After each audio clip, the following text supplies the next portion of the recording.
Cenk Uygur is a Turkish-American political commentator who was interviewed by Piers Morgan yesterday, and his interview made me very emotional, to say the least. Just listen. I think what Hamas did is disgusting. I cry for those Israeli innocent civilians. But do I see you guys crying for Palestinians? I mean, Chris Christie was just on here treating it like it's no big deal because what, Palestinian lives don't matter? I think the real bigotry here is saying that Palestinians, we can kill 3 times as many of them already. And this is the appetizer. Netanyahu and his barbaric government have not even started the entree of murder and death and mayhem they're about to do. And that's somehow okay, killing 3 times as many Palestinian civilians, let alone the occupation, which is bigotry by definition. We say that everyone in the world can defend themselves, can have their own state, can have sovereignty, except the Palestinians. And the reasoning behind that is the Palestinians are what? They're what?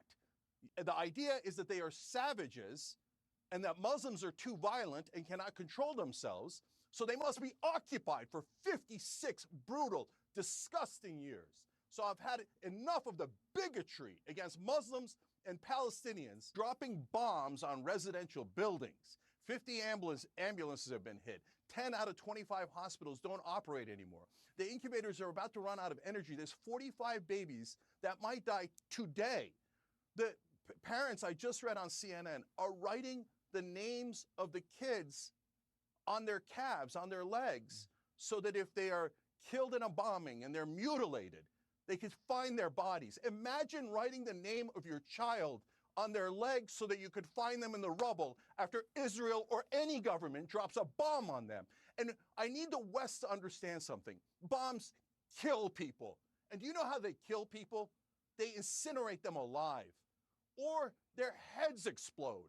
So what happened in Israel was a disaster and disgusting. But you have to be equally honest and equally outraged at the immorality of incinerating babies and grandmothers and aunts and uncles, which is what we're doing right now. America cannot keep sending aid for death and destruction. Enough of the occupation. End it today. End it today.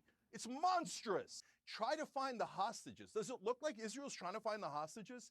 If I have a family member that's a hostage, I'm disgusted by what Netanyahu's doing now. How do you know they're not in the buildings you're dropping bombs on? How do you know they're not in the tunnels you're dropping bombs on? How do you know they're not in the hospitals you're dropping bombs on? So if you want the hostages rescued, every rational human being can agree this is not the way to do it. This is the way to do death and destruction for the sake of death and destruction. It's collective punishment. It's genocide against Palestinians, and the world has to speak out. So my way is not pleasant either. It involves a lot of folks dying on both sides. I understand that. Those are super hard choices.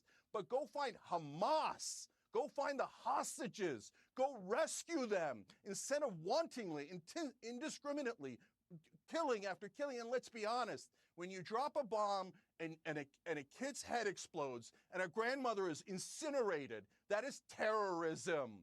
Killing 3 times as many civilians as Hamas is terrorism. And it is the same if it is done by a government. Send in as many special forces as you got. We should send in whatever you got to actually do the job at hand instead of what Netanyahu is doing.